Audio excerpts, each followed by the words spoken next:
नमस्कार। आज के समाचारों में सुप्रीम कोर्ट ने Indrajit Singh Sodhi versus chairman Punjab state electricity board के मामले में कहा कि विशेष अनुमति याचिका यानी स्पेशल लीव पिटीशन के खारिज होने का कानून के सवाल यानी क्वेश्चन ऑफ लॉ पर कोई असर नहीं पड़ता है। इस मामले में हाई कोर्ट की डिवीजन बेंच ने सिंगल बेंच के फैसले को रद्द कर दिया था, जिसमें याचिकाकर्ताओं को 9 और 16 साल के समय के लिए बाध्य संशोधित प्रमोशनल स्केल देने की अनुमति दी गई थी।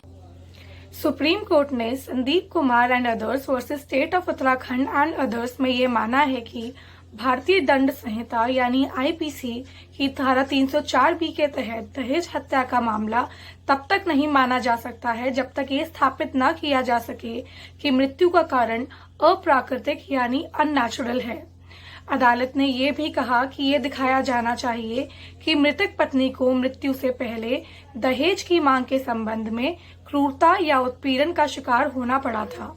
ये मानते हुए कि इन कारकों को स्थापित नहीं किया गया था, सुप्रीम कोर्ट ने उत्तराखंड हाई कोर्ट द्वारा 3 व्यक्तियों को धारा 304 बी आईपीसी के तहत दोषी ठहराए जाने और आजीवन कारावास की सजा दिए जाने वाले फैसले को रद्द कर दिया। जस्टिस टी.वाई. चंद्रचूड़ ने गुरुवार को international summit on legal professionals with disabilities के समापन सत्र यानी वैलिडिक्टरी सेशन में कहा कि सभी अदालतों में विकलांग वकीलों के लिए सक्रिय वातावरण बनाने की दिशा में उचित कदम उठाए जाने चाहिए। सुप्रीम कोर्ट और देश के सभी हाई कोर्ट्स में समान अवसर कक्ष यानी इक्वल अपॉर्चुनिटी सेल्स होने चाहिए। उन्होंने सुझाव देते हुए कहा, सबसे पहले सबमिशन की छपाई और स्कैनिंग की आवश्यकता के बजाय डिफॉल्ट स्थिति ये होनी चाहिए कि वकील पीडीएफ दस्तावेजों को फाइल करने में सक्षम रहें। 80 से अधिक अधिवक्ताओं, जिनमें से ज्यादातर दिल्ली हाई कोर्ट में प्रैक्टिस करते हैं, ने विकासात्मक गतिविधियों के उद्देश्य से शिवालिक एलिफेंट रिजर्व के निरूपण के खिलाफ उत्तराखंड हाई कोर्ट के चीफ जस्टिस के समक्ष एक रिप्रेजेंटेशन प्रस्तुत किया है।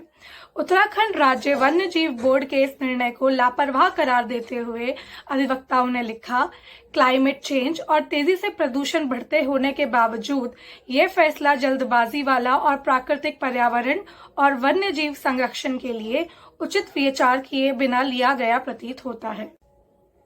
सुप्रीम कोर्ट में शनिवार को कोविड-19 के जांच के लिए आरटी-पीसीआर टेस्ट के संचालन के लिए निजी प्रयोगशालाओं और अस्पतालों द्वारा चार्ज की गई अत्यधिक धनराशि की वापसी सुनिश्चित करने के लिए और केंद्र को निर्देश देने के लिए एक याचिका दायर की गई है।